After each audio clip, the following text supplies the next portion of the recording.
Hi, everyone. Welcome back to the Earthdawn Survival Guide, a podcast for novices and masters alike. I am here with my fellow master, Josh Harrison. Good evening, everyone. Of course, Dan. There you go, Josh.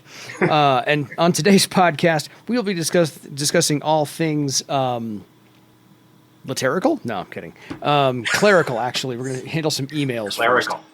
Yes. Clerical. It's an email palooza tonight. This is. We have a bunch of, and by the way, thank you all for writing to us. I'm going to truncate some of these because they are small little novellas, and we have a lot to get to. So most of my voice you're going to hear today is asking Josh questions on your behalf. I will let Josh do the answering because I'm pretty sure you want Josh's answer and not mine. So if I have 2 cents to add, I will add 2 cents. But add your 2 copper.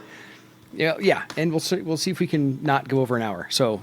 Before we get into that, of course, if you want to send in your own email, you can do so, edsgpodcast@gmail.com. I do want to take a moment to address some production behind-the-scenes things here real quickly. Yes. And that is that we actually record 2 episodes a night so that we aren't recording every week or only recording every other week. And so if you send an email in like right around the time or just before or just after our recording night, then we might not get to it for a couple of episodes because it might take us 2 weeks. Yeah, it might take us a couple of weeks. As we will maybe discuss in some of these emails, some of them may be better. Yes, we have an answer for this, but we're actually going to be doing an episode on it soon, so we will talk about it then. Wait 6 months. Sorry. Yeah. maybe, because I know one of the emails we got, somebody wasn't sure that we had actually gotten it because it was mailed like right before we started recording the previous time. And so he resent it with some additional questions, which is great. Love it. We'll take them. Yeah. So maybe if I just send like maybe a quick response to people saying, hey, we got your email. We may not get to it right away, but thank you for writing, kind of thing. We may start doing that now that we've got, I don't know, 6 or 7 emails that we have to get through here. I think the second one counts as double, so I'm going to count that one twice. So I think we've got 7. First off, we're going to do the quick ones first. So these are not in chronological order by any stretch or form. So this one's from Ryan. Hey guys, love the podcast. You are the reason I am starting up a new game. 3 new players, 2 old hands. Awesome. Thank you, Ryan. I love it. We love being the inspiration for you to do so. Welcome to 4th edition. I was hoping you could give some advice on designing thread items. I would like to introduce items personalized to the PCs, but coming up with key knowledges for 15 new items, a weapon, an armor, and a toy for each character is very daunting. Yes, it can be. I would imagine that's daunting. Yeah, so there's a couple of things that trying to give a shorter answer on this, some advice that I could give not only to Ryan, but to any game master who's looking at this kind of situation. One, while the exploration of key knowledges and the campaign lore and history that can grow out of them is awesome and probably one of the strongest points of Earthdawn, as we've talked about in previous episodes. Mm-hmm. Don't feel like you need to do the full campaign story arc key knowledge thing for every single one of your items, every single one of the items that your group comes across. It's absolutely fine because characters can have multiple items to have, a weapon, an armor, or a shield, or like to have 3 or 4 items. But one of the things, so one, don't feel like you need to come up with that full, huge thing for each item and make it unique. Another thing that you can do, and I've done this in my own games, is like have items that are sets. Like I had 3 or 4 items in one of my old campaigns that were basically items that were owned by adepts that were members of the same adventuring company in the past. And so the key knowledges of those items were all sort of linked together. And so everybody would have the same goals to kind of pursue the same storyline to explore those items. So you wouldn't have like, oh, I need to come up with 15 or 20 different storylines. You can actually maybe condense and say, oh, this set of bracers that boosts the Beastmaster was owned by a Beastmaster who traveled with this archer who had the bow, and it would then make sense if you find those items together because the people were traveling together and maybe met their end at the same time, or they like retired to the same place. Like there's, I mean, any number of ways. If you can find ways to shortcut or tie items or multiple items together to simplify the thread of the campaign, it allows you to add a little bit more depth without needing to go quite so broad. But also, yeah, don't necessarily feel like you need to do that full-blown thing with every single item in the game. Maybe pick a significant item for each character and have that go, and then have the other items be a little bit less important in terms of the campaign narrative. And also don't feel like you necessarily need to come up with all of those details ahead of time. I'm actually sort of in the works of planning for Gen Con, even though it is in the end of July. You need to start the planning now. And I will probably be taking part in a panel talking about improvisational story, like improvisational game mastering, how to game master on not as much prep. Yeah. And a lot of that is taking cues from your players and coming up with enough ahead of time and then finding out what they're interested in and developing that further. So that's another thing that you can do as well. Don't necessarily feel like you need to come up with all of the details for all of the items ahead of time. Come up with, the first bit or two of knowledge and then see what excites them and use that as the inspiration to develop further. So yeah, hopefully those are some helpful ideas. I mean, not just for Ryan, but for anybody else who is looking at, I've got a group and we're going to have a whole bunch of items. I'm a little bit daunted. And also feel free to look at items not only in the GM's guide and the companion, which are, admittedly designed and tweaked with the 4th edition balance in mind, but also any other places that have Earthdawn items, and use the information provided there as possible inspiration. Whether you tweak something slightly or, take the story of an item and just change what it does to better suit a character, I mean, that is all perfectly legitimate, and you have my blessing to do so.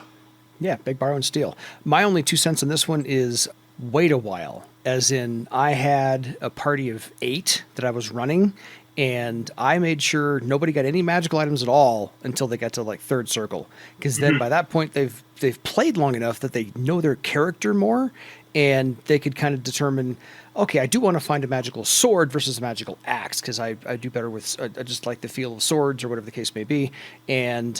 Or the magicians would finally figure out, I do want a matrix item, I don't want a matrix item, I want something kind of like this. If they wanted a shield, fine. So maybe not a full suit of armor. So my second piece of advice is go slow. Don't think you have to get 3 for each person right out the gate. Yeah. Do 1 at a time. That is one thing about, because that many magic items could be game breaking. Yeah, I mean, they certainly can if you're not careful. If you're balancing like what they give bonuses to, and you're not like double or tripling up on certain things, you're probably going to be okay. But just because the characters get thread weaving and are able to start using magical items right out of the gate in 4th edition doesn't mean that you necessarily need to start providing them with all of the items right off. Waiting, maybe providing a minor item. And again, if you haven't presented information sort of within the canon of your table, like whatever you might have planned in terms for what the item is, this sword that I'm going to give them that the warrior will have is just going to start off as just going to be a novice tier item, you are absolutely able to change that midstream, especially if you haven't like revealed the stuff yet. I mean, the only problem is the cost associated with it, but at that point you just extend the costing chart the same way that you would that sort of thing. Yeah. So don't stress, don't try to load it all in at once, and don't feel like you need to provide full detail, especially if you've got 3 new players. They are going to be excited enough by just the uniqueness of the setting and the game and the magic items that I don't think you'll need to throw gobs and gobs of legendary magical treasure at them. Yeah, they don't need all that candy. They should be good for a while. So I mean, if your game starts running for months or years, then you will have plenty of opportunity to bring in other items and develop those plot threads. So Totally. All right, put a pin on that one. Thank you, Ryan. Next, we have Guillaume. That one I can pronounce correctly. Later on, I'm not going to get somebody's name right. Dutations, love the podcast. Earthdawn setting. Thank you very much. We owe a lot to Lou. A friend of mine is planning to start a campaign with some of the Earthdawn setting, but most of the system. For instance, mechanics mostly kept, but our campaign would be an isolated population coming out of an isolated kaer. No other known contacted civilizations around yet, and as far as he knows, it's not set in Barsafe, so they're playing off the map. I know it's a little bit outside the normal setting, but would you have recommendations, both in terms of world building and good role playing? So I'll address the second part of that first, which is to say the role playing. I'm presuming, based on the way that the question was asked, that this is a game where the player characters are going to be emerging from a kaer for the first time, rather than being surface dwellers who find an abandoned kaer. So from a role-playing standpoint, a couple of things that you can think about or focus on are just how strange things would be to someone who has been in a closed environment for their entire life, born, growing up, training, learning within that environment, and then suddenly being exposed to the surface where there's no longer a ceiling a dozen feet above your head, where you have, where there is no longer really any limit to your environment, and the ability to, in a kaer, especially one that's towards the end of its, unless there's some kind of tragedy that's resulting in people dying off, which is a possibility. Mm-hmm. You're apt to see a kaer towards the end of the Scourge period being more crowded as the population has grown. A lot of this depends on the kaer itself, but even then, you are talking about an environment where you can't just go off and be alone, right? That there are always people around or nearby, mm-hmm. and that the same, few hundred people have always been around. And just the strangeness of that situation, and whether your character, depending on their temperament, is going to be nervous or excited, curious, or any number of reactions that somebody might have to such a drastic change to their world, and to have that worldview, that expansion of their world, just be huge. So that's something that you can play out. Whether you, or even you might even have somebody agoraphobia. Yeah, just the idea of, how is somebody going to cope with something like that? You might, another thing that you might, playing up the unknown. And this goes from both a role-playing your character standpoint and from a world-building perspective, is that at that point you have a blank check. You have an open map, in a sense. Even if perhaps you are playing in Barsave, the people who are coming out will only have the knowledge that they took in with them, whether that's the Book of Tomorrow or some other equivalent lore, or maybe it was just oral traditions through the troubadours or something like that. And that over the 400 to 500 years, or however long this particular kaer was closed, of how those things might have changed. How do the people in the kaer react to things that they may have only heard stories about? Maybe if there were races that were not represented in the kaer, whether Obsidimen or Tiskrang or even orcs that were, not part of the society that was in there, they might only have, stories and maybe wildly inappropriate or inaccurate information about them. That maybe the only story they have about orcs is how they behave in a particular situation, and the player characters, upon meeting orcs for the first time, have an interaction with them that is amusing. It goes sideways. goes sideways, culture shock. So there's a lot of opportunity there. From a world building perspective, again, that is a way to just allow anything, especially if your game is going to be one that's going to be focused more on exploration. Maybe there is a particular goal. I remember I never did anything with this, but one of my early campaign ideas was that the group would be coming out of a kaer, and that there was a sister community that was, half a day's travel or nearly a day's travel away. And like the first thing that was going to be done by the adepts was to travel to the other community and see if they made it through and find out what's going on there. If you can have perhaps a clearly defined goal for the group to start off with, whether that is just simply establish themselves and, make sure the area is safe, do a little bit of exploration, dangerous creatures. Maybe there is another community that they know about that they need to reach out to. And whether, for a game master standpoint, whether you want to expand into the greater political machinations of the area, whether you use some that are existing from previous materials or whether you come up with your own, depending on where you're located. I mean, you could certainly have a kaer whose view of the Therans is very different from the popular one of Barsave today, especially if you're in an area that had Theran protections but was not Barsave. Whether you're looking at something like the Western Kingdoms, to kind of plug Elven Nations for a moment, or Shosara, each of which kind of had their own different approaches to things. Or if you really want freedom to run wild, some of the areas that are just kind of merely mentioned and don't have a lot of detail from first edition Theran Empire book and stuff like that. Or going really crazy, into a part of the world that we don't even really have much information on. Maybe somewhere in sub-Saharan Africa, or far Australia, for Pete's sake. Australia, or the far west, far western or eastern Siberia, or dealing with maybe some stuff in Southeast Asia.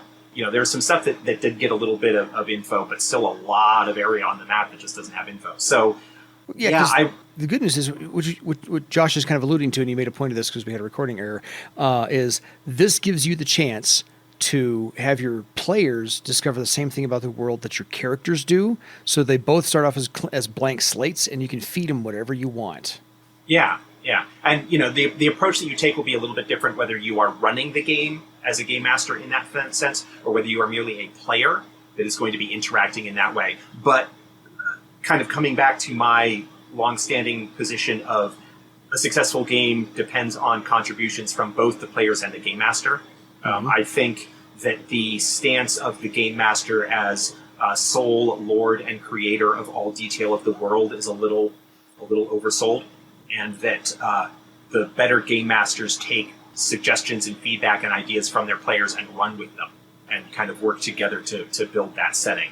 So if you're going to be playing in that kind of situation, try and work onto those strange, unusual environment situations and go from there, and really use that to kind of, especially if you've got newer players, to really play on that exploring a new world angle. Yeah.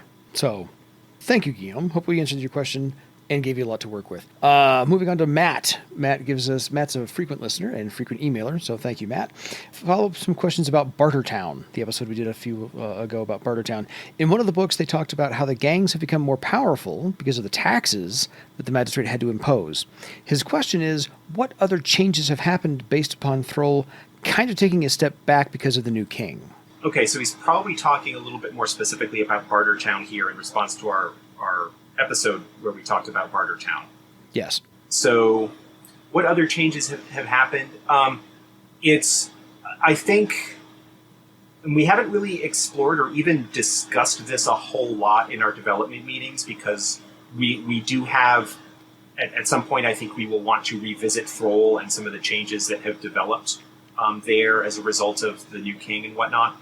My gut instinct would be to say that Clystone and his entourage probably a little bit more self-assured and more willing to push boundaries that probably would have drawn stronger Throlic attention in the days before the war, just because of that. But I still think that they probably wouldn't be able to go too overboard, because despite Throal pulling back, Bartertown is still right outside their gates, and Throal would have an interest in at least keeping some, like, they don't want an enemy encampment at their door.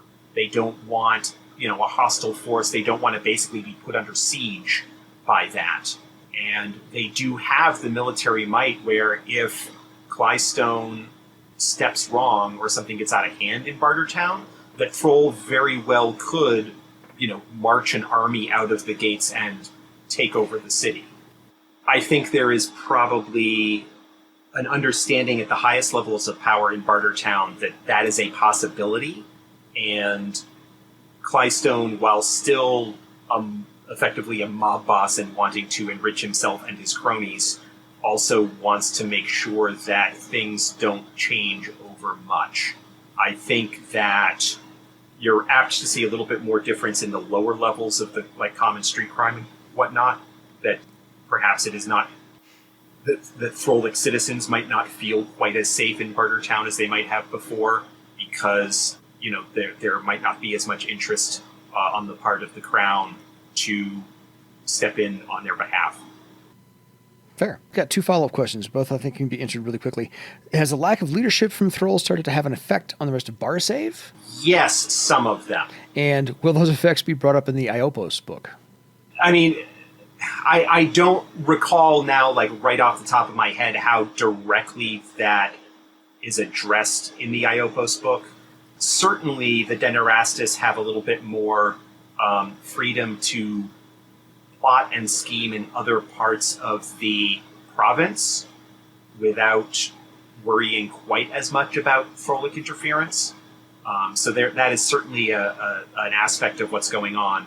And the Iopos book will deal with that to some extent, as will other things coming down the line. Cool. Thank you, Matt. Love that one. All right, now we get into some longer emails. So, Scott, I believe this is also a repeat listener, repeat emailer. Josh, Dane, I've been playing third edition for a little over a year now. 36 sessions and still going. Good on you. Just entered Warden tier. The 4 of us are now circle 9 to 10. I don't know how you get there that fast. Seriously, what are you guys doing to get there that fast? You give larger legend awards, yeah, and hand wave a lot of the downtime situation. No kidding. Our parties evolved from our small cares first post-Scourge exploratory groups now being quite legendary figures. Blah blah blah. Playing Roll20. Good job on playing Roll20. So you get the mechanics of 4th edition in there. So no armor defeating hits.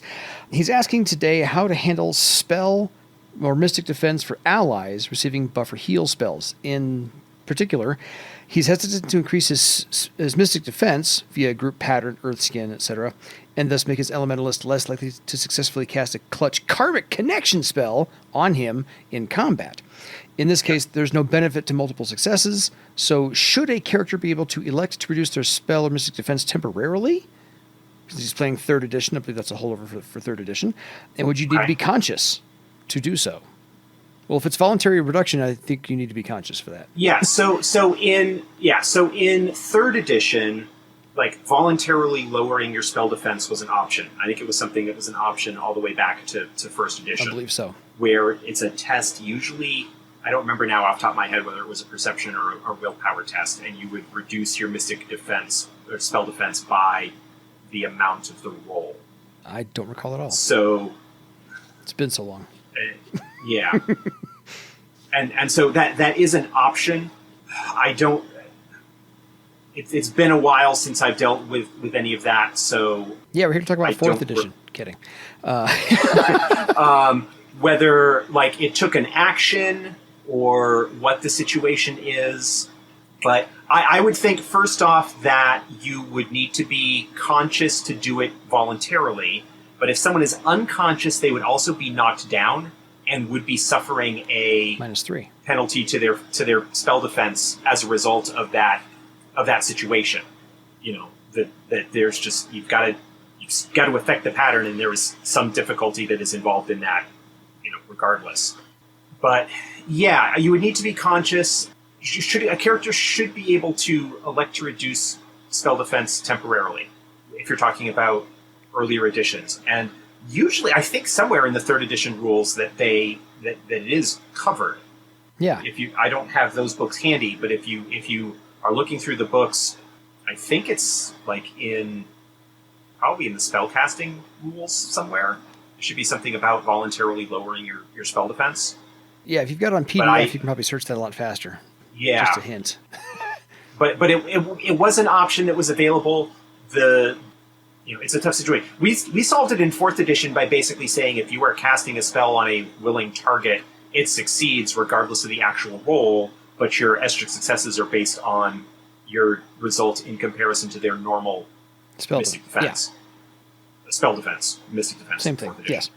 So that's, I don't know, like, yeah, I completely understand the awkwardness of, well, I want them to be able to cast buff spells on me, but so I don't want to boost my spell defense too much to make it difficult for them to do so, but at the same time, if I don't boost my spell defense, then I'm opening myself up to problems in other areas.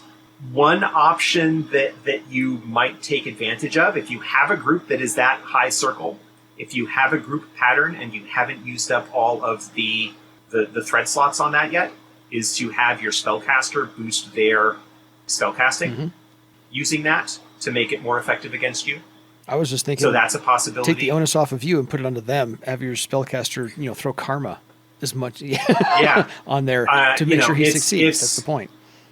That's one of the, there's a lot of sort of fiddly stuff that you can do there, but just in general, you kind of need to figure it out. But there is absolutely in 3rd edition an option to reduce your spell defense, and I just don't recall what it is right at the moment. Yeah, because I know it's been in at least the 1st and 3rd edition. I can guarantee that in the Red Brick Classic. So I know it's in there somewhere. It's been a while. So yeah, take some time.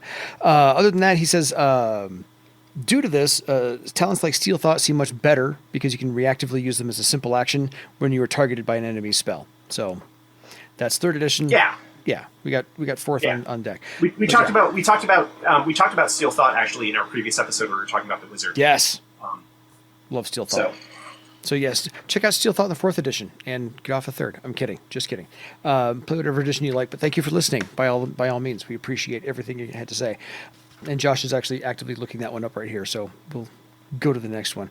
So the next emailer is Joao. Joao. I'm going to butcher your name, and I apologize for that because I'm not Portuguese. I don't speak Portuguese. So Joao Isidro is asking a bunch of questions here.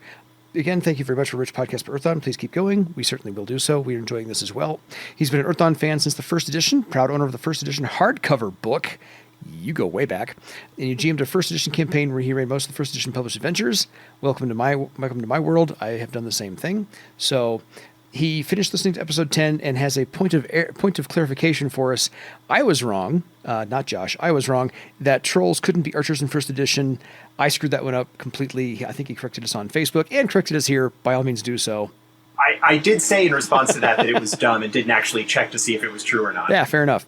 So, yes, I take the error all on me. No big deal. Because, again, we're here to talk about 4th edition, not 1st. So 4th edition is what we're pumping now. So on to more interesting things he hopes. His questions are this. The Skyraider Discipline. His favorite thing is the combination of the Highlanders, Vikings, artisans present in the Crystal Raiders culture and epitomized in the Skyraider Discipline. He's bringing this up because given the description of the discipline in the player's guide, it is clear that you can't be a Skyraider and not know your way around a skyship.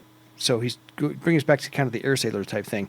He can see 4 talents related to operating skyships: air sailing, navigation, climbing, and wind catcher. Of those 4, navigation is a very specialized skill and not essential. Climbing makes perfect sense, but it is also secondary. Air sailing is a must for raiding since the typical raiding ship is very small. And wind catcher is just awesome, as we said before, and provides the visual image of Vikings raiding and dropping from the sky. So his question, after all that preamble, why must Sky Raiders use 2 talent options to be able to fulfill their role as someone how goes on a ship to raid another ship? Okay. So he's talking about the options because difference. Right. So this is something that we will probably discuss more when we get to our Skyraider episode, but that will be for a while. Years. It's kind of just going back to the broader of, okay, there are things that we want them to have, and there are only so many discipline talent slots, and what basically looking and reconceiving of the Skyraider discipline as not necessarily just the sailing aspects. Just the Skyraider, kind of talking about, like, as I did in the Air Sailor episode, the sailor versus the Marine, yes. The Navy versus the Marines, mm-hmm. and looking at the Skyraider as more of the combat type. It doesn't mean that they can't or that they won't pick up air sailing. Air sailing, I'm pretty sure, is still available as a skill. Yes. So even if in 4th edition, so that even if a Skyraider character wanted to put their talent options into other things rather than air sailing, they could still learn it as a skill and contribute. It just came down to choices and what we wanted to present the Skyraider as when it comes to what they had and what we felt was important. Yeah, because it's just a quick little overview. The discipline talents for First Circle Skyraiders is getting free ones: Battle Shout, Climbing, Fire Blood, Melee Weapons, and Thread Weaving. Because everyone gets thread weaving. So really, the rest of them are all about fighting and climbing. Yeah. That's pretty much what a raider should be. You know, I mean, if you can change it around. I mean, in first edition, all Sky Raiders got air sailing.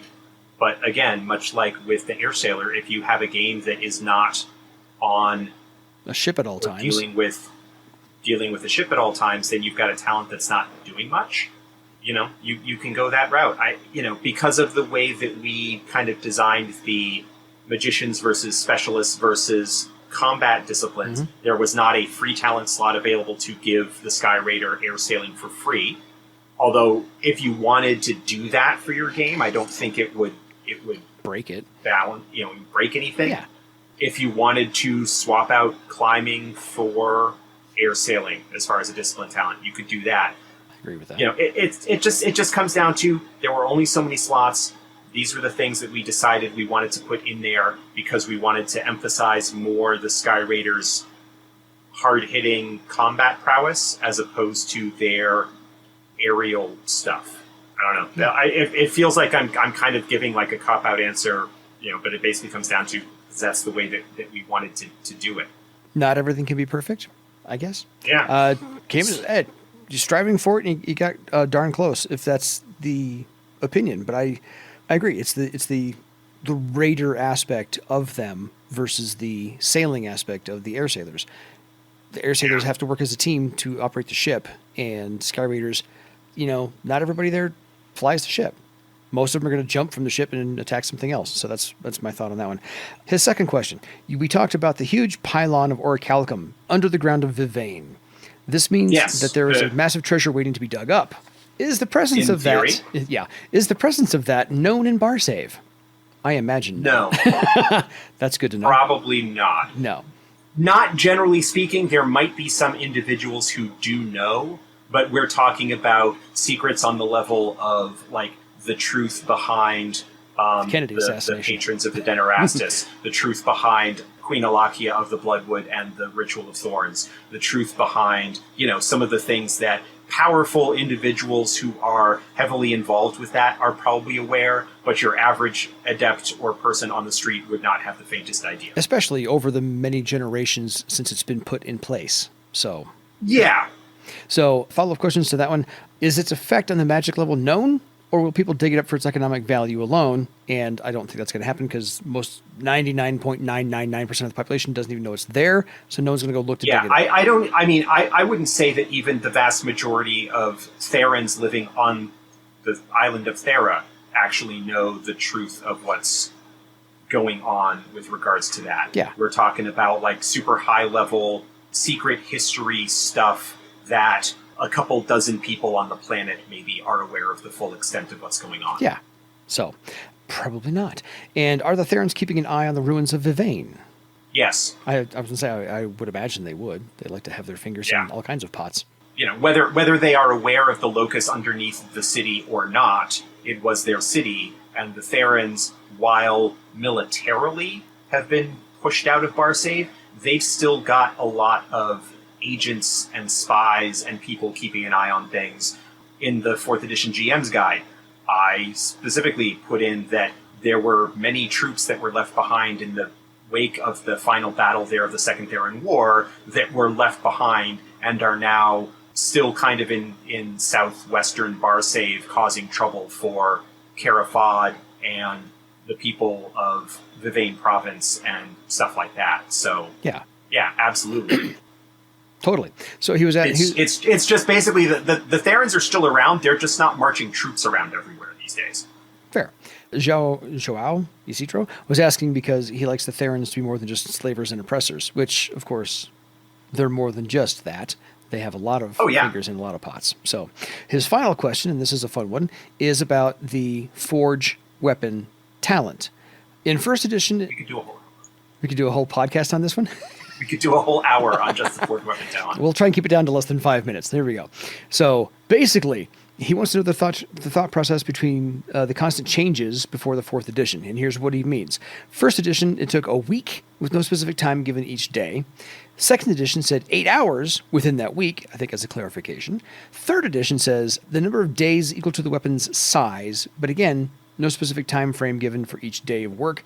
But 4th edition finally says 8 hours per day for 7 consecutive days. So you're looking at 56 total hours on that weapon. Okay. So what was the thought process in finally nailing it down? There wasn't one? No. My initial thought is just math. You got to make them work. I think, so first edition said a week, but didn't nail down any particular amount of time during the day. Like how long it took each day, whether it was an exclusive activity or something that was sort of could be fit in around other things. The way that, for example, item history was, where item history required a week of study, but it was only for like an hour a night. Basically, an hour a day, usually done sort of at the tail end of the day. So I think second edition changed, like basically added the 8 hours a day as part of the clarification on that. And so basically was the one that kind of locked down that as a more basically exclusive activity. Third edition went with the time change that it did in part because of how it was changing the way that Forge Blade was balanced, and I'm not going to get into that now. We will talk about that when we get to Weaponsmiths and talk about Forge Blade. Yes. Like I said, I could do an entire hour on Forge Blade and the various changes and where it started and where it went and why it ended up where it did. I'm not going to get into that right now. So Weaponsmiths be a double-length episode. And I think for 4th edition, because we kind of in some ways went back to a more first edition approach in terms of how the mechanics worked in the sense of its bonuses. Mm-hmm. We went back to a more first edition sense in the way that it interacted with time. I definitely can recognize how it basically takes your weaponsmith, whether a PC or NPC, basically all of their available time to work to provide bonuses can be troublesome, particularly for PC weaponsmiths who will be asked largely to do this for the weapons of their group, and then consequently need even more downtime to do their own training and meditation and stuff like that. So that time where they will be sitting around working on blades, the rest of their group will largely be twiddling their thumbs. I can be drinking, recognize, or drinking, or whatever they're doing, but not necessarily having much to do while they're waiting for their weaponsmith friend to finish up his chores. There are knacks in the companion that help get around that in terms of reducing the amount of time that's required. It's largely, again, kind of feeds into all sorts of other stuff in relation to Forge Blade and its game balance and things like that, that just, I honestly don't think that a lot of thought was put into it and saying, oh, this is the best way to go. It's more that, okay, it was originally a week, we're going to keep it a week, and then the decision at that point was, is it an exclusive activity or not? Third edition had it as an exclusive activity, so we just kind of kept that. I think that's kind of, again, we're talking about something that was worked on 5 years ago now as we're recording this, 6 years ago maybe. So I honestly don't remember the specifics of that piece of it. I can talk a lot more about how the bonuses work the way they do and why various changes happened over the years and whatnot, because that was always a lot more of the focus than the time involved. But the time is definitely, understandably, a factor, especially for player character weaponsmiths. Yeah, and downtime. So last question, sidetrack enough. Final question on the Forge Blade and Weaponsmiths. Does the Weaponsmith discipline include the philosophy that professionals should get paid for their work? Yes. My Weaponsmith never worked for free.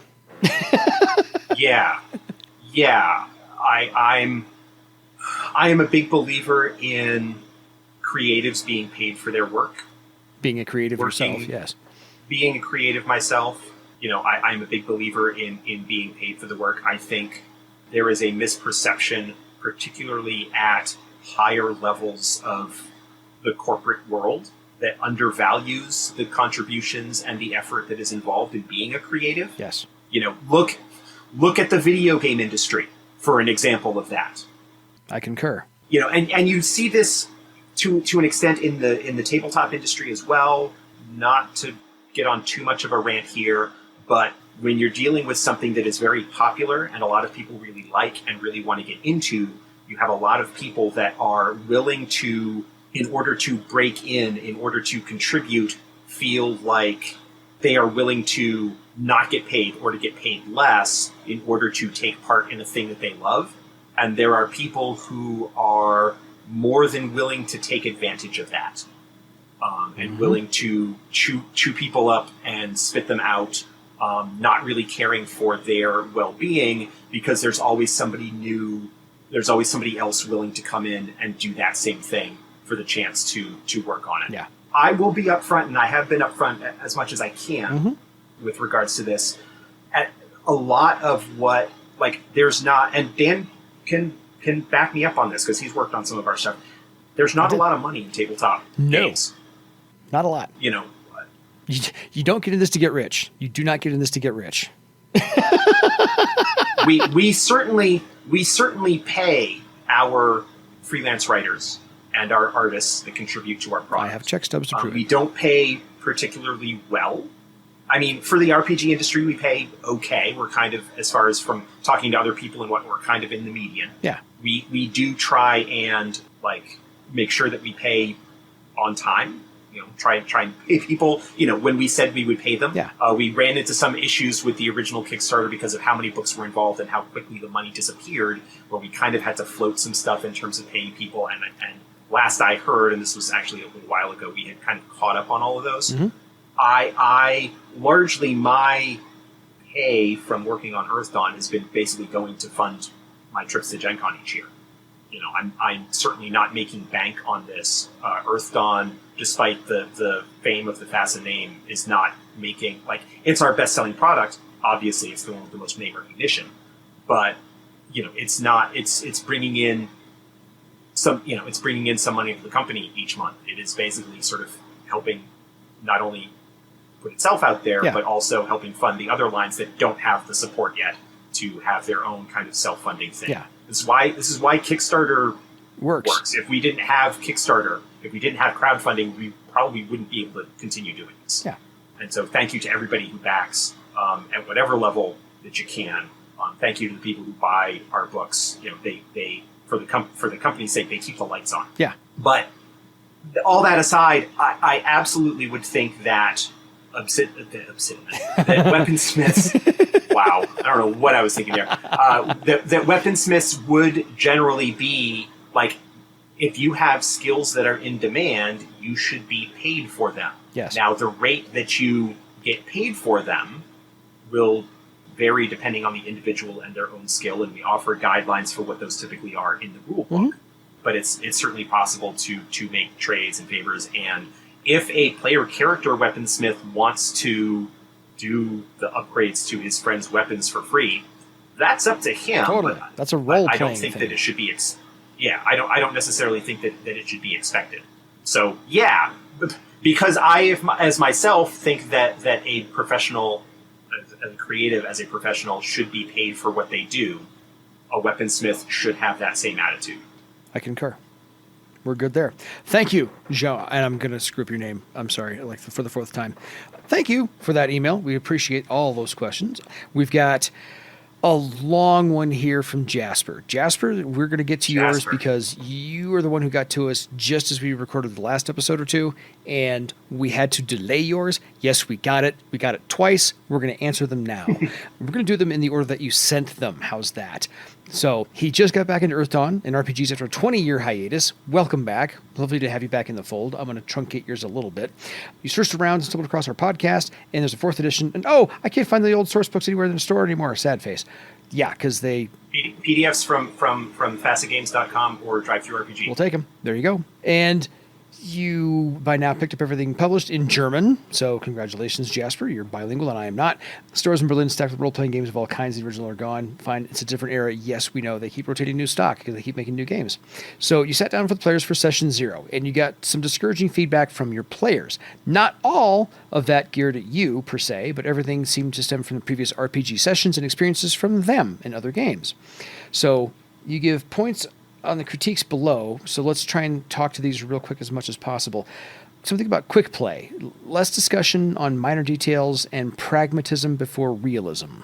I'm not entirely sure what that's intending. Yeah. I think the idea there is perhaps the sense of wanting to maybe get into the action more quickly. One of the things that can be difficult with a lore-heavy game like Earthdawn, and it is not by any stretch the only one, but it's the one we are talking about, yes, is that, especially for someone who is a fan of the game and is eager to share that love with other people who may not be as familiar with it, is the desire to lore dump and to provide a lot of information that might not necessarily be relevant at the time. But yeah, generally speaking, I am, as someone who, for the most part these days, tends to run convention scenarios more often than anything else, it is, I think, awfully critical that you, get into the gameplay and the action and, provide what detail you need to for the scenario, and not necessarily, especially if you're dealing with people who are not familiar with the setting, be willing to jump into the stereotypes and the expectations of D&D style fantasy that Earthdawn is modeled after. Yeah. And where important, kind of make those distinctions and whatnot. But work on presenting that lore as part of maybe the ongoing story in bits and pieces where required. And then if there is something that your group latches onto or seems really excited about, then you can develop your story to perhaps expand it more. Which that seems to be what I would kind of go towards. That is that the lore and the setting of Earthdawn and Barsave is phenomenal, but don't feel like you need to have people pass an introductory college course in order to play in the first game. Yeah. It's give them just enough to get them interested, but not too much to overwhelm anybody, because there's just too much to digest right off the bat, first, second, third game. But since you've done Session 0, because the second point is less of an on the rails, as in you're shoehorning people into a certain direction, because he says the PCs shouldn't have the feeling of being forced into a decision. They like free decisions on actions in an open world that makes pen and paper games fun. I agree with that. So it's kind of somewhat steering the adventure to go the way the game master needs it to go, but making it feel organic as far as you're dangling plot threads to latch onto the right one or the only one you have and kind of go from there. Yeah, that's a tough situation. And every group, every table is going to have sort of a different tolerance for that sort of thing. Some groups, particularly groups that are newer to RPGs or maybe newer to Earthdawn, who don't have the background understanding and lore of stuff, might need a little bit more hand-holding than others and whatnot. You talk about very confined space in the home cares. It sounds like a game that's actually starting within a care, which I think is a great idea for, like I said back at the beginning of the episode, it's a great idea for a new one, because one, as a game master, especially if you're coming back to playing games after a long hiatus, it gives you just a very small area for you to work on and develop. And I think one of the things that you perhaps can do to help speed things along in that regard is if you have some clearly defined conflict or something with stakes or sides that the players may or may not want to get involved with or engaged with, but that will change or something will happen if they don't get involved, so that you can get a sense of time passing. He also mentions not adepts yet. That can be rough. Agreed. I definitely think that one of the ways to hook players into Earthdawn is to give them the magical abilities early on. Yeah, no matter what. Is to give them, whatever they might be. And you might want to start off, perhaps, like one of the introductory things that I did in a game is basically the new characters were, in order to basically be considered to have completed their training, like their first circle as far as they were created, but in order to have completed their training, there's this ritual to graduate. It's like ceremonial pilgrimage that they needed to do, where they needed to travel to a location, like retrieve an item and come back with it to basically demonstrate that they have the ability to do these things. And it tied into like, oh, well, this is in memory of the hero who like fought off the whatever to like, protect the kaer as we were going in at right before the Scourge, and we honored him with this ceremony, blah, blah, blah, and kind of building a little bit of history there. But yeah, it can be, session zeros are kind of just making sure that everybody is on the same page, not only from like what are you playing and what the game is going to be about standpoint, but also just in terms of expectations.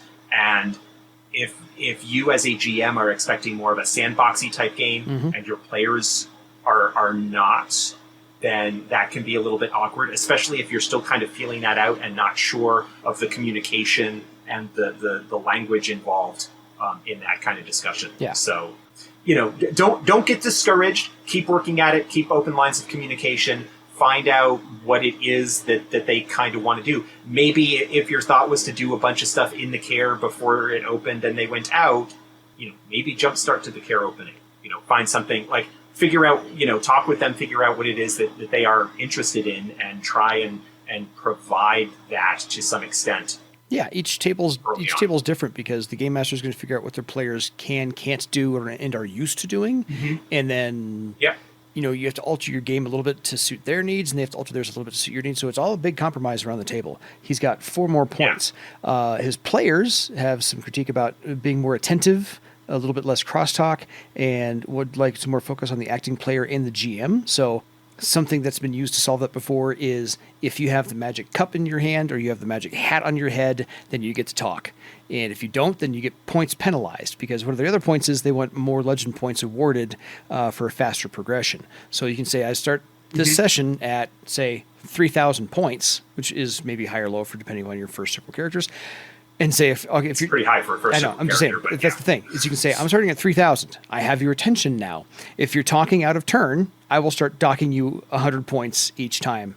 So you keep a running tally that way, and maybe start high and start detracting, and maybe that'll help them pay attention and not crosstalk so much. Yeah, I'm. Depending on if your players like that. I'm not a huge fan. I'm personally not a huge fan of punitive or in-game ways to try and address out-of-game problems. True. Fair. Like the horror stories of, the GM is on the outs with one of the players in their regular life, and so starts bringing things in terms of an adversarial relationship, between them. Like, I am personally stylistically reluctant to punish characters for what their players are doing. Player behavior, because punishment feels bad, and then people don't want to play. Crosstalk, table talk is a difficult situation, and I wish there were an easy answer for it. That would be amazing. I know that when I was regularly running a home game, because it was like the only time during the week that most of us would see each other, like the first half hour to 40 minutes was just catching up on each other's weeks and what was going on and whatever latest movie we might have seen or stuff like that. I still have the same problem. And even, sitting down, and even during the game, having your Monty Python quotes and like other horsing around and stuff like that. It's a tough balance. Ultimately, it's a social activity. The amount of focus that you have on the immersion in the game and things like that varies from person to person, let alone from table to table. And again, it's one of those things that should be an ongoing conversation.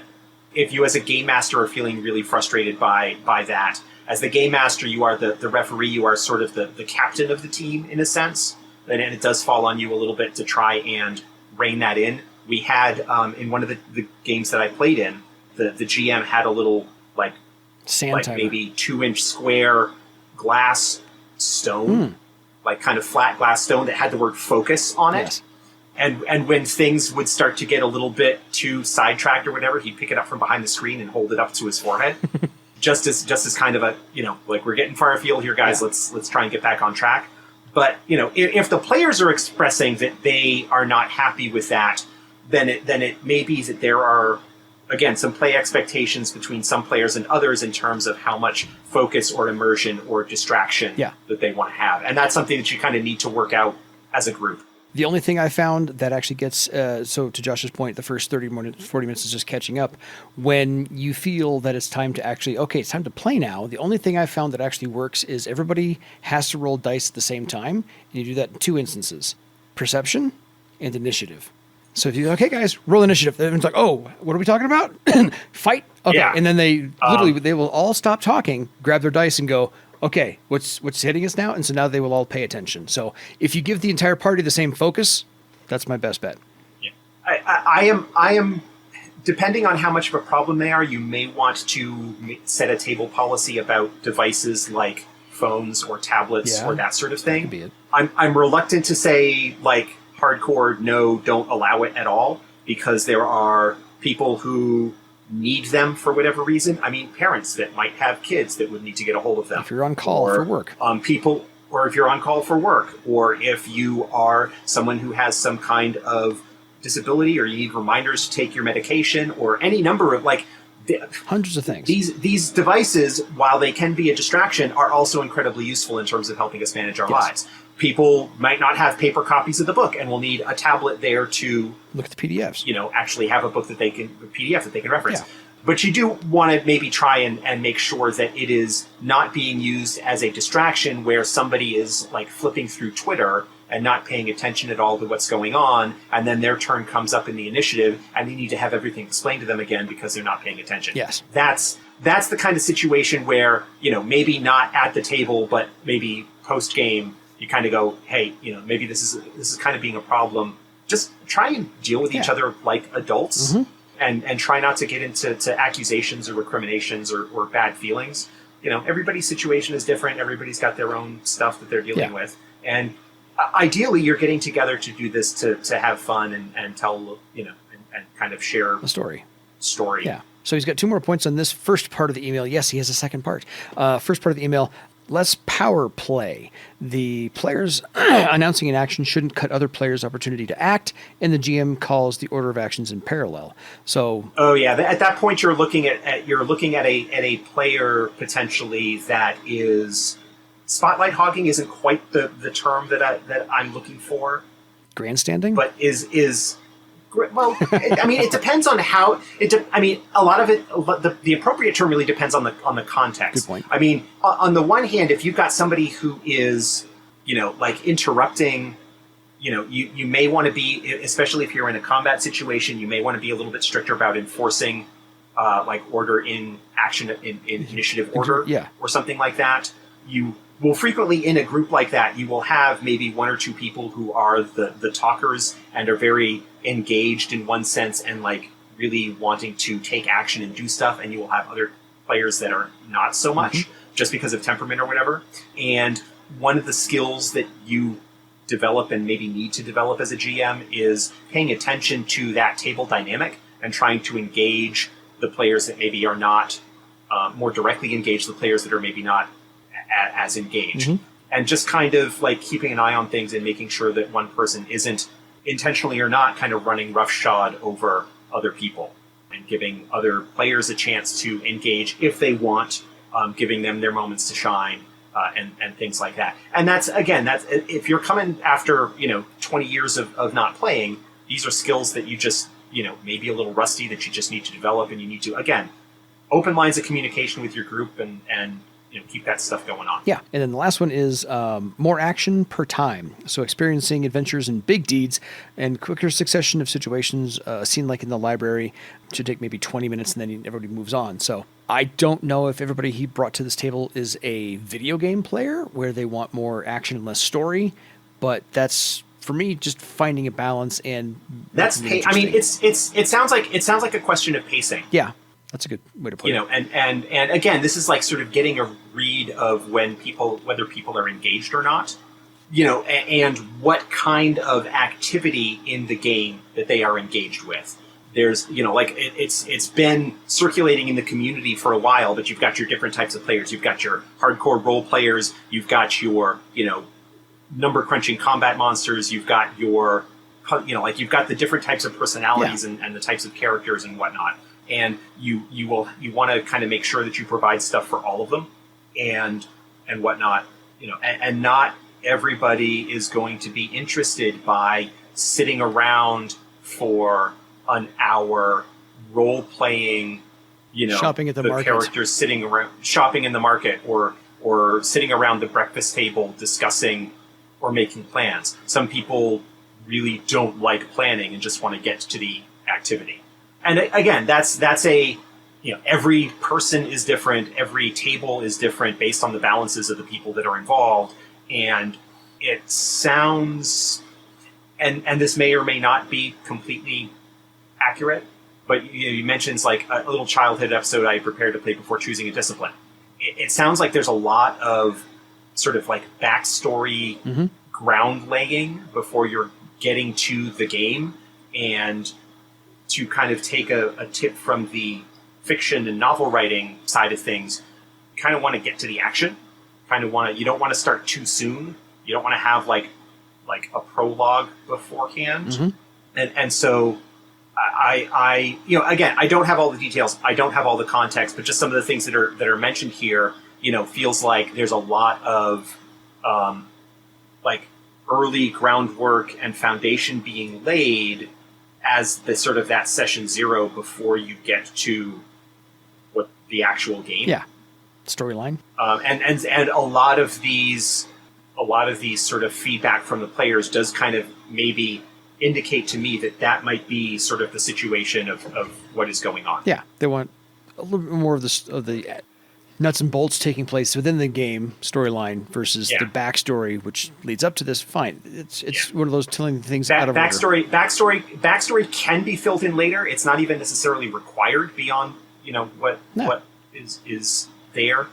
I think having a situation where there is a fairly early on, especially if you're dealing with a new group, as you're still kind of all trying to get a feel for each other, is to get a fairly clearly defined objective or conflict and seeing how things play out with that, and then maybe getting a little bit more nuanced or open-ended after that, based on what the player characters choose to engage with and whatnot. So Jasper's email part 2. Yes, this is the part 2. We're going to do this quick. He has the following question about half races. He might be wrong, but they seem to be mentioned nowhere. Are the races just considered incompatible genetically? Sex yes, kids no? Okay. So this is actually pretty simple. This comes up fairly frequently. Yeah. There are not any half races in Earthdawn, the way that you would have like a half elf or a half orc in Dungeons and Dragons. Yeah. There are not half races. Basically working from the breakdown and what resulted from Shadowrun as the foundation of Earthdawn, where you have humans, sort of quote-unquote baseline, and then elves, dwarves, orcs, and trolls are basically magical expressions of certain aspects of the human genome within a magical environment. As far as I am concerned, those 5 are able to interbreed without any issues from a genetics standpoint. Not that it's magical genetics, for lack of a better term. Magical genetics. The child will always be one or the other of the parents. If you're talking about a mixed race pairing, if you have a human and an elf that decide to settle down and start having a family, the children will be elves or humans. I think based on where the magic level is right now, that the differentiation of the races has been going on long enough that you're not going to have an elf and a human have children and that be an orc.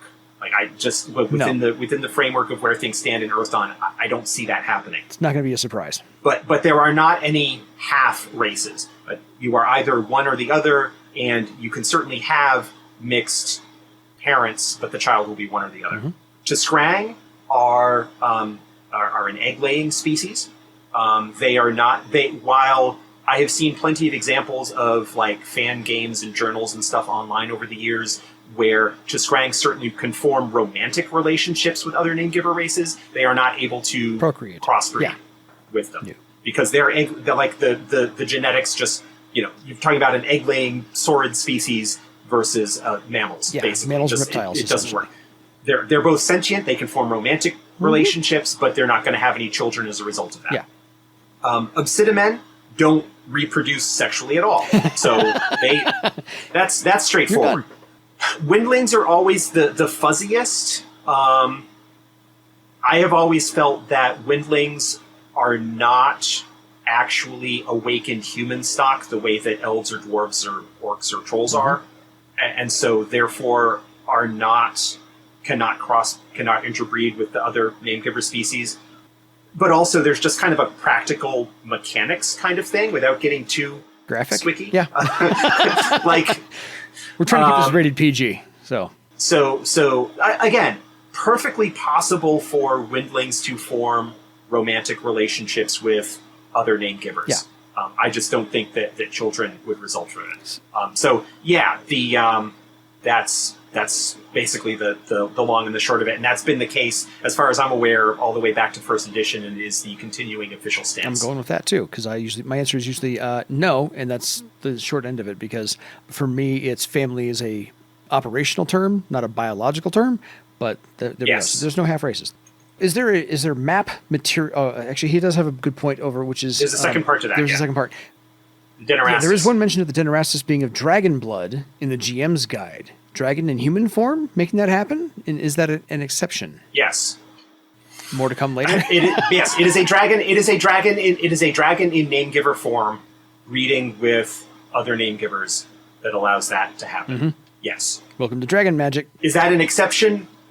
Well, it's an exception only because the dragons used to do that a lot more, and bad things happened as a result of it, so they stopped. They basically decided amongst themselves, no, you're not allowed to do this anymore. And the reason that the patron of the Dinarastus is referred to as the outcast is because he basically told the other dragons, I don't agree with you, I'm going to do it anyway. Yes. And did. And so they cast him out of dragon society as a result of that. So there you go. And he's going to show them all. He will show them. Cling to your dreams. So it's possible. It's not an exception. It has happened before. It's just there's a whole lot of history stuff there. We don't have time to get into. We get to dragons. We'll get there. Many podcasts away. Is there map material planned for Shosara and Thera and the rest of the world? Okay. Shosara actually already has maps. They're in the Elven Nations book, which he said he hasn't looked at yet. Haha, go buy that. Shosara and Seriatha. Shosara is actually north of Barsave. Seriatha, a.k.a. the Western Kingdoms, they're actually more kind of north of the wastes, which means they are west of Barsave. But yeah, if you keep going west through the wastes, you eventually end up in Vasgothia, which is present-day Germany. The Western Kingdoms are kind of north of that, up along the Baltic coast. Is that that's the Lithuania, Estonia. North Sea. That's along the north of Poland, along the coast, the sea, whose name is escaping me. Absolutely. Caspian? The one that's south of the Scandinavian peninsula. Yeah. The one that has St. Petersburg all the way up in the far end of it. I'm not good at but like Lithuania, Estonia, like that area is sort of where the Western Kingdoms are, north of Poland. We can leave that. We can find that on the map and leave it in the show notes. It's not the Baltics, because the Baltics are down near Greece, and I cannot now remember for the life of me what those are called. No, it's okay. So apologies to people in that area if they are listening. That is my brain farting. it being kind of late and whatnot. Yes, it's very, very late as we record this. So what is the birth of the wormwood? And I think a follow-up question, do the wives know? My wife knows what I'm doing, but... Yeah, I don't quite get the second part of that. I think there might be a language mistranslation there. So. The birth of the wormwood is largely, the details are not revealed. We do know that the great dragon Alamaze claims the area that is known as Wormwood, or once was Wormwood, as his territory. There is strong suspicion that the creation of the elves and the elven court is a result of what was going on with Alamaze and the wood. But there's a lot of detail there that we just don't have. And do the wives know? I'm not sure who the wives are in that situation. There are individuals who do know about the birth of Wormwood. Mm-hmm. You know, several great dragons probably know. Alakia almost certainly knows. Yes. Because I'm pretty sure that she was there. You know, maybe a few other of the immortal elves know as well. So cool. And he's got two follow-up questions. Are the name givers aware of living on a globe within a solar system, or do they have Discworld-like idea of the world, as in flat, circular, and so forth? That's never been addressed. I am strongly against the notion of, these people from long ago were so stupid they didn't realize that the Earth was round, because the ancient Greeks knew the world was round and calculated within a pretty close amount of how large it actually was.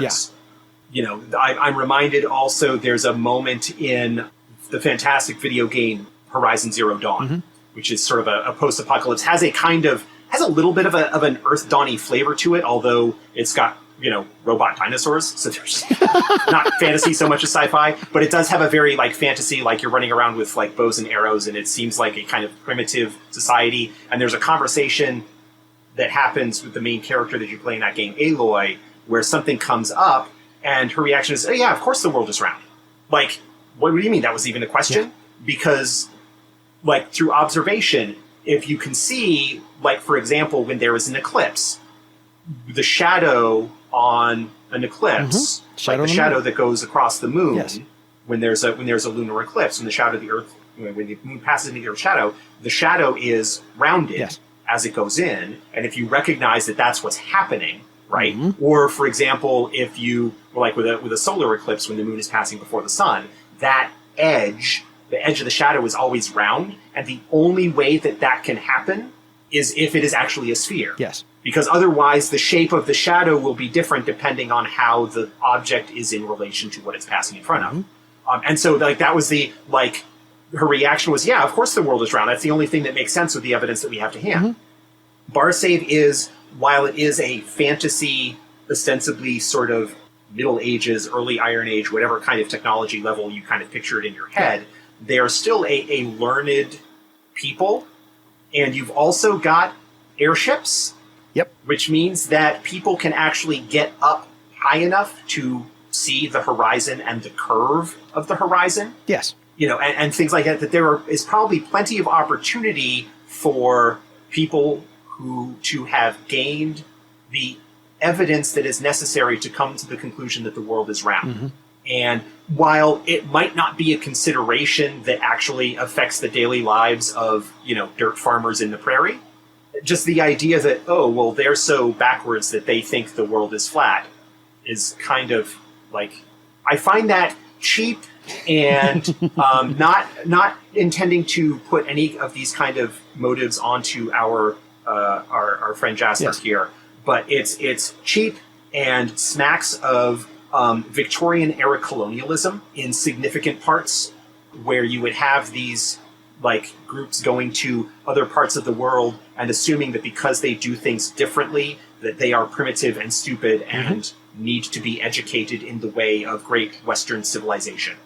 That's a really, really shitty attitude. And I like to press back against that, understanding that I have been steeping in that for 45 years, like that kind of the superiority of Western culture. Yeah, fair. I like to push back against that wherever possible. And so the idea that, these backward, these ancient backward people are stupid and thought that the world was flat I don't think that's necessarily the case. In much the same way that I think kids are a lot smarter than adults give them credit for. Yeah. Putting these childlike, foolish notions onto past cultures is problematic, to say the least. I also figure that with all the magical experience and all the magic divination that they've done, all the magical pattern crafting that they've done over the last few centuries, by now they've been able to figure out that the pattern of mana herself, Earth herself, is spherical. It's built into the pattern. Yeah. Again, I don't think it's not something that's ever come up in the game, and so I don't think it's especially relevant. Or needing to be addressed. Or necessarily needing to be addressed, unless you are going to be running a game with that, and then at that point, why is it important? I recognize that there are legends and myths and stories from our own actual historical cultures that kind of talk about the world being flat or carried on the back of a turtle, a la the Discworld, yes. Or things like that.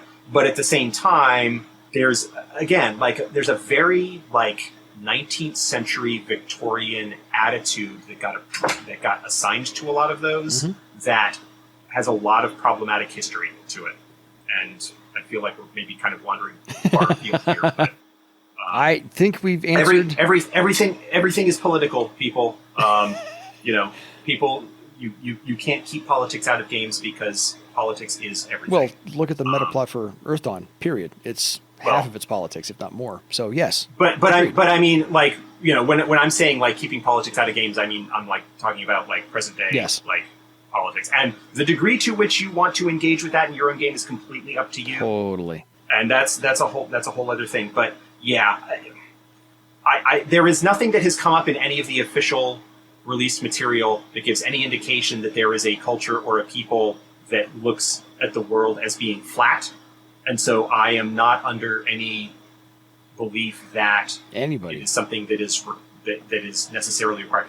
You might have groups that do. It's perfectly possible because we've got examples from our own global history. Yeah. But again, how much of that was actual? Were they actually doing that as a metaphor, or were they again? I think there's a lot more sophistication in the past than people like to think, because a whole bunch of other people decided that they weren't sophisticated. Yeah, I agree. So that should cover us on all the emails today. We're not going to have time for anything else because we're running almost at 90 minutes. So email palooza. The all email episode. I hope. I mean, this was a great. We had some good discussions and some good emails and stuff like that, and we hit all kinds of different topics. We hit everything. we hit all kinds of topics. And if you stuck around to the end of this, then thank you. Yeah. We had to, because we had to have it fall out of our face holes. Well, I mean, if you like the sound of our voices, and good Lord, you should by now, you're still listening.